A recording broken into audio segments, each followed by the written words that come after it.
नमस्कार, मैं हूं शिखा श्रेय और आप देख रहे द नेटवर्क जनता के लिए जनता के साथ। और हम मौजूद है राजभवन के समीप, जहां पे स्वच्छ भारत अभियान कर्मी जो है वो धरना पर बैठे हुए हैं। 40 दिन हो चुका है धरना पे, लेकिन अभी तक सरकार ने कोई संज्ञान नहीं लिया है। तो आज क्या मसला है, आज हम जानेंगे। आशीष यादव हमारे साथ मौजूद है। आशीष जी, सबसे पहले बताइए, 40 दिन से आप लोग यहाँ पे सड़क पर बैठे हुए हैं, क्या कुछ मामला है? आज क्या न्याय करने वाले हैं सरकार को जगाने के लिए? देखिए, सबसे पहले तो मैं आपको करेक्ट कर दूं, 40 नहीं है, ये 42 दिन है। अच्छा, 2 दिन और आपके चैनल के माध्यम से आदरणीय मुख्यमंत्री जी यदि इस वीडियो को देख रहे हैं तो मैं उनको बताना चाहूँगा कि शायद 42 दिनों में भगवान भी दर्शन दे दे। और कहीं ना कहीं ऐसा लगता है हमारे सारे कर्मी को कि आप लोग अब भगवान के दर्जा से भी अब ऊपर का दर्जा आप लोग प्राप्त कर लिए। अब आप ये सोच रहे होंगे कि मैं ये बातें क्यों कह रहा हूँ, तो वो भी जान लीजिए, उसके पीछे का रीज़न जान लीजिए। 29 तारीख को आप ही घोषणा करते हैं कि अनुबंध कर्मी सड़क की लड़ाई छोड़ करके वार्ता करने के लिए आए। बड़ा अच्छा बात था, बड़ा उत्साहित हुए थे हम लोग सभी साथी मिल करके। पूरा आपका हेमंत है तो हिम्मत है का नारा फिर से बुलंद किए थे कि नहीं लगता है अब समस्या का समाधान हो जाएगा। इसके बाद फिर क्या हुआ कि हम लोगों ने लिखित रूप से मुख्य सचिव महोदय को, सचिव महोदय को, आज एक शिष्टमंडल हम लोग भेजे सचिव महोदय को। भाई, लोग बात ही करने के लिए तैयार नहीं है। तो माननीय मुख्यमंत्री जी, आप क्या चाहते हैं? आपका बाउंड्री वॉल में सर पटक के मर जाए, क्या यही चाहते हैं आप?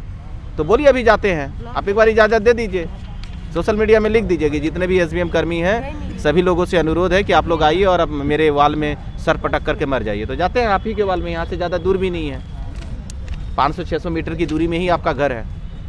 सर पटक लेते हैं वहाँ, तब शायद रास्ता आप निकालना चाहें। ये साल नियुक्ति वर्ष होने वाली थी। नियुक्ति वर्ष का मैं तो अब ये तो एक राजनीतिक विषय है, मैं इस पर बात ही नहीं करना चाहता हूँ। लेकिन माननीय मुख्यमंत्री जी को मैं याद दिलाना चाहता हूँ, 20 अक्टूबर 2019 का वो दिन सोराय भवन के सभागार में आपने अनुबंध कर्मियों को संविदा संवाद के क्रम में जो वायदे किए थे, उस वायदे को तो मैं पूरा करने बोल भी नहीं रहा हूँ। मैं तो ये नहीं बोल रहा हूँ कि 60 साल आप पूरा कर दीजिए, मैं ये नहीं बोल रहा हूँ कि स्थायीकरण कर दीजिए। आपने जो वादा किया था उस वादे पे तो मैं आ ही नहीं रहा हूँ। बस आप इतना कर दीजिए कि जिन लोगों की नौकरी पहले से थी, जो लोग कार्यरत थे, कम से कम उनकी भी तो नौकरी रखिए माननीय मुख्यमंत्री जी।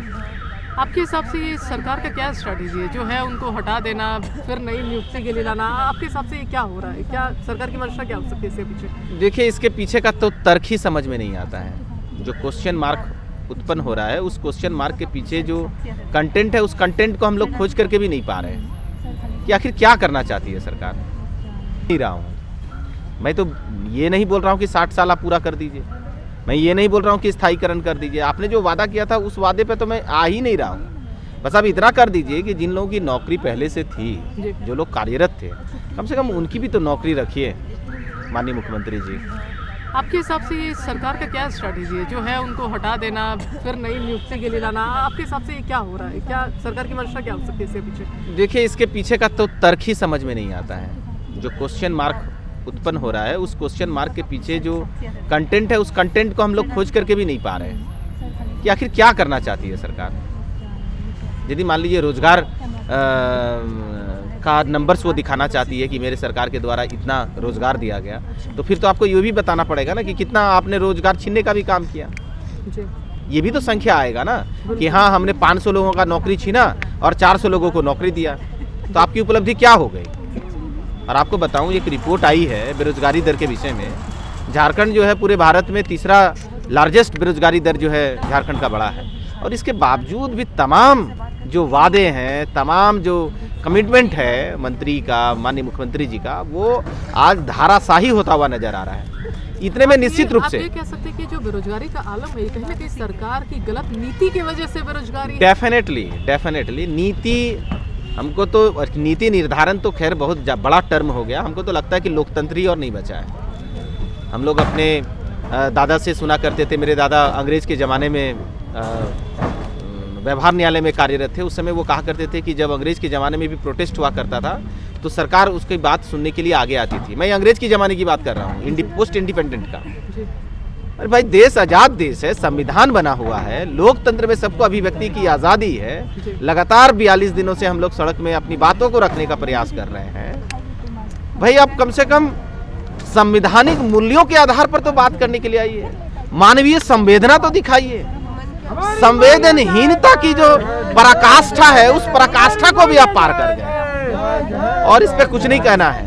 देखिए, फंडामेंटल राइट टू प्रोटेस्ट भी करवाता है। अब आलम है कि लोग प्रोटेस्ट करने से भी डर जा रहे, चलने से भी डर जा रहे कि कहीं हम पर लाठीचार्ज ना हो जाए। इस पर क्या कहें? ये देखिए, मंजर हो गया। हम लोग तो उस चीज़ के लिए डरते नहीं हैं, क्योंकि हम लोग जो लॉ एंड ऑर्डर है उनको मानने वाले लोग हैं और हम लोग लगातार लॉ एंड ऑर्डर को माने भी हैं। कब तक मानिएगा? अगर मान लीजिए ये 1 साल हो गया और आप लोगों की बात नहीं मान गई, तो क्या आप लॉ ऑर्डर को मानते चलिएगा? देखिए, भी कुछ विद्रोह का रूप माननीय मुख्यमंत्री, हमको लगता है कि एक कुशल मुख्यमंत्री की भूमिका में आएंगे हमारे विषय पर, और एक बार हम लोग मिलना चाहते हैं। यदि कोरोना का काल है, यदि वो मान लीजिए फिजिकली नहीं मिलना चाहते हैं, तो अभी मोबाइल, इंटरनेट और वर्चुअल डेस्कटॉप के माध्यम से मिला जा सकता है। तो आपके चैनल के माध्यम से आदरणीय मुख्यमंत्री जी से मेरा आग्रह होगा, कर्मचारी हित में आग्रह होगा कि आप एक ऐसा सिस्टम बनाइए, हम लोग के साथ वार्ता कीजिए। और मुख्यमंत्री महोदय, मैं एक विश्वास दिलाना चाहता हूँ आपको कि हम लोग जो बैठे हुए हैं, हम लोगों का मांग में कहीं पे भी कुछ गलत नहीं है। मुख्यमंत्री महोदय, यदि कुछ लोगों ने आपको गुमराह किया है तो उस गुमराह से आप बाहर आइए, और इस समस्या का समाधान यदि लोग नहीं निकाल पा रहे हैं तो हमसे कुछ लोगों को आप चयन कीजिए। विश्वास मैं आपको दिलाता हूं, यदि समायोजन बिहार में हो सकता है, यदि समायोजन पश्चिम बंगाल में हो सकता है, यदि समायोजन छत्तीसगढ़ में हो सकता है, पंजाब में हो सकता है, हरियाणा में हो सकता है, महाराष्ट्र में हो सकता है, हिमाचल प्रदेश में हो सकता है, तमिलनाडु में हो सकता है, कर्नाटक में हो सकता है, तमाम भारत देश में सभी राज्यों में हो सकता है, तो आपके राज्य में भी हो सकता है। एसडीएम कर्मी को न्याय दो। आपको लगता है कि जो सीएम है वो आईएएस ऑफिसर के इशारे पे चल रहे, या फिर आईएएस ऑफिसर सीएम के इशारे पे चल रहे, दोनों की मिली भगत है? नहीं, देखिए, हमको लगता है कि आदरणीय मुख्यमंत्री जी भी काफ़ी संवेदनशील व्यक्तित्व है, जो हम लोग उसको अमूमन भाषणों में सुनते हैं, चीज़ों को उनको रखने का जो तौर तरीका होता है, हमको लगता है कि थोड़ा सा और इसमें डीप उनको देखना चाहिए। एक बार वो फाइल वाइल पढ़ लेंगे तो उसी दिन ही सारा समस्या का समाधान हो जाएगा। यानी अभी तक उन्होंने फाइल भी नहीं पढ़ा, भी शायद गुमराह हो रहे हैं। ऐसा क्यों कह रहे कि उन्होंने फाइल भी नहीं पढ़ा होगा? भाई, चीजें इतना ज्यादा क्लियर है, क्रिस्टल क्लियर है, झग झग दिखता है, झग झग, गांव के भाषा में बोलते हैं, एकदम चक चक करता है। चिट्ठी में चक चक करके लिखा हुआ है कि कार्यरत कर्मी को यथावत रखते हुए आगे का बहाली प्रक्रिया। तो जब तक सीएम लेटर को पढ़ते नहीं है तब तक तो लगता है धरना इन्हें देना ही पड़ेगा। बस अब यही हो सकता है कि सीएम जल्दी लेटर को पढ़े और इन लोगों की नियुक्ति फिर से कराए, ताकि जिस तरीके से नियुक्ति वर्ष ये साल होने वाला था, लेकिन अब लग रहा है जैसे बेदखली और बेरोजगारी वर्ष लास्ट में हेमंत सोरेन सरकार मनाएगी। ऐसी अपडेट के लिए बने रहिए द नेटवर्क के साथ, जनता के लिए जनता के साथ। धन्यवाद।